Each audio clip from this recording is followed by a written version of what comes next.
Today's Bible story is the story of Noah's Ark. What's that, Francis John? It's all gone wrong and everything is a mess. Why, what's happened? You were trying to make a cake and you dropped the bowl on the floor and the cake mixture is everywhere, all over the floor, the walls and the cupboards. Oh dear, that does sound rather a mess. Well, in our Bible story today, we hear how God decided to wash away the mess from the world and start all over again with Noah and his family. Are you ready for our story today? The story of Noah's Ark. This is the story of Noah. Noah was a good man who listened to God. Noah had 3 sons, Shem, Ham, and Japheth. During Noah's lifetime, evil was out of control. People did bad things all the time. People seemed to be thinking more about themselves and hurting each other than about God. This made God sad. God loved all the people, but only Noah was listening to God. God told Noah, "I will bring a flood to destroy everything I have made. But," God said, "I will make an agreement with you, your wife, your sons Shem, Ham and Japheth, and their wives. You will all be safe."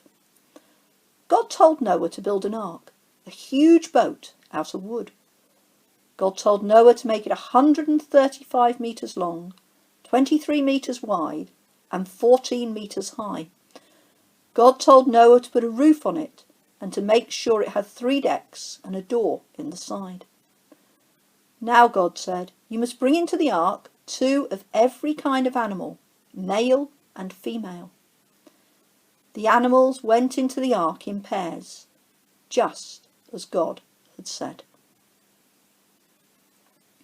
Noah was 600 years old when the flood came.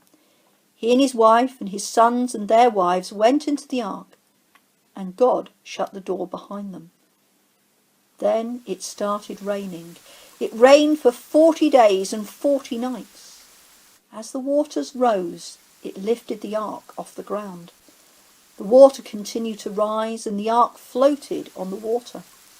The water rose so much that even the highest mountains were covered by it. Everything was gone. Only Noah was left and those with him in the ark. Slowly, the water began to go down. 7 months later, the ark landed on the mountain of Ararat. One day, Noah sent a dove out to look for land, but the dove couldn't find a place to rest, so it came back to the ark. Another week passed, and then Noah sent the dove out again. This time it came back with an olive branch in its beak. The next time Noah sent the dove out, it did not come back. Noah knew the dove had found a new home. Noah and his family and the animals lived on the ark for 1 year, 1 month, and 27 days. Then God said to Noah, "Come out of the ark, you and your wife and your sons and their wives. Bring out all the animals. It is time for you all to start a new life." After everyone left the ark, Noah prayed to God to thank him for keeping them safe. Then God said to Noah, "See this rainbow in the sky? This is a sign of my agreement with you. Every time you see the rainbow, it will remind you of my promise that I will never flood the earth again."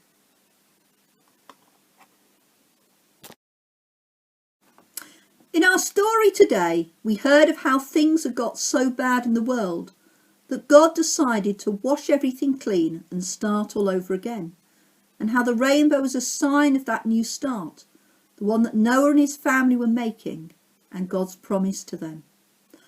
I wonder, have you ever made a mess of something and had to start again? Maybe it is some work you have tried to do, or a friendship that has gone wrong. You may like to close your eyes and think about it now.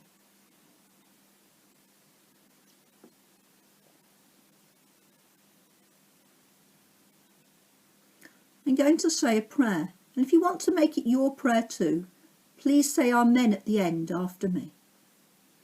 Dear God, Thank you that the rainbow reminds me that you are there, and you will help me when things go wrong and I need to make a new start. Amen. What's that, Francis John? You're going to clean it all up and then make another cake. Would you like me to help you? Yes, please. If I would like to do all the cleaning, then you can make the cake. That wasn't quite what I was thinking. Well, thank you for joining us for the story of Noah's Ark. We look forward to you joining us again soon. Goodbye and God bless.